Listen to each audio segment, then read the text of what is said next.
केलवड येथील एका गरीब आदिवासी समाजातील तरुणाची कर्नाटकच्या बाँड्रीवर अत्यंत क्रूरपणे हत्या करण्यात आली असा आरोप नातेवाईकांनी केला आहे। अक्षय दशरथ राजपूत असे मृत तरुणाचे नाव असून घटनेच्या निषेधार्थ संतप्त नातेवाईक आणि ग्रामस्थांनी सावळी विहीर निर्मळ पिंपरी बायपास रस्त्यावर उतरून जोरदार आंदोलन केले व प्रशासनाविरोधात तीव्र आक्रोश व्यक्त केला। स्थानिकांनी व नातेवाईकांनी दिलेल्या माहितीनुसार अक्षय हा शेजारीच राहणाऱ्या प्रकाश विघे नावाच्या व्यक्तीच्या वाहनावर किन्नर म्हणून नेला होता। त्याला फसवून आणि गोड बोलून कर्नाटकात नेण्यात आले। त्यानंतर कर्नाटकच्या सीमेवर त्याला माणूस मारहाण करण्यात आली। सुमारे 2 किलोमीटर चालवत फरफटत नेऊन त्याच्यावर धारधार चाकूने प्राणघातक वार करण्यात आले। या अतिशय क्रूर आणि निर्घृण हल्ल्यात अक्षयचा जागीच दुर्दैवी मृत्यू झाला। मृत अक्षयच्या पश्चात पत्नी, 3 लहान मुले आणि आजारी आईवडील असा परिवार आहे। कुटुंबाचा एकमेव कमावता आधार गमावल्याने या गरीब कुटुंबावर दुःखाचा डोंगर कोसळला आहे। एखाद्या प्राणालाही कोणी इतक्या क्रूरपणे मारणार नाही, तितक्या अमानुषपणे अक्षयची हत्या करण्यात आली आहे असा आरोप नातेवाईकांनी केला आहे। नातेवाईकांनी रस्ता रोको करत घटनेतील दोषीला फाशीची शिक्षा द्या, त्याला कडक शासन करून आम्हाला न्याय हवा अशी मागणी केली।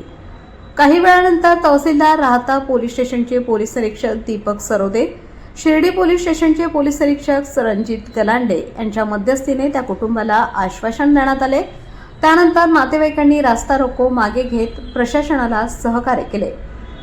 आमच्या दसरा आदिवासी समाजाचा आमचा दशरथ राजपूत यांचा मुलगा अक्षय दशरथ राजपूत हा आपल्या इथं प्रकाश विगे म्हणून नावाची आमच्या शेजारीची इथं गाडी आहे, त्यांच्या गाडीवर याने किन्नर म्हणून नेलेला आहे आणि तिथं नेल्यानंतर ते जवळजवळ कर्नाटकच्या बाँड्रीवर जाऊन स्वतः त्या प्रकाश विगे याने मारून टाकलेला आहे। त्याला स्वतः वार झालेले, पोटामध्ये वार चाकू खुपसलेला आहे। 20 किलोमीटर त्यांना वडीत नेलेलं आहे।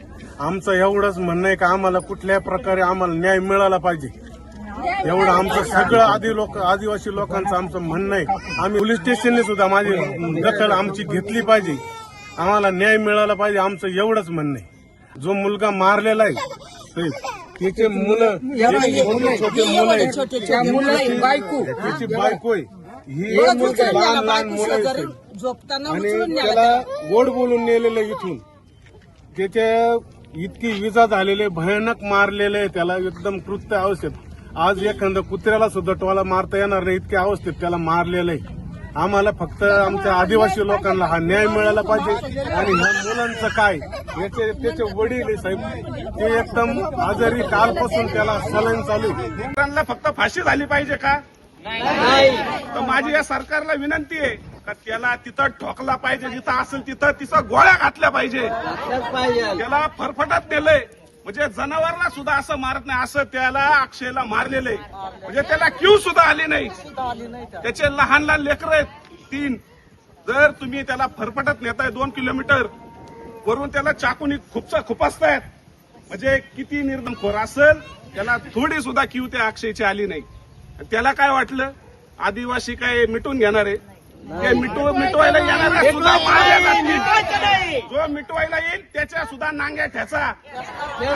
कष्ट करू, गरीब जरी असलो पण आम्ही लाचार नाहीये, आम्ही कोणाच्या पैशाचे लाचार नाहीये आणि सरकार आमच्या सोबत आहे। सरकार काय आर्थिक मदत करायचं ते करणारच आहे।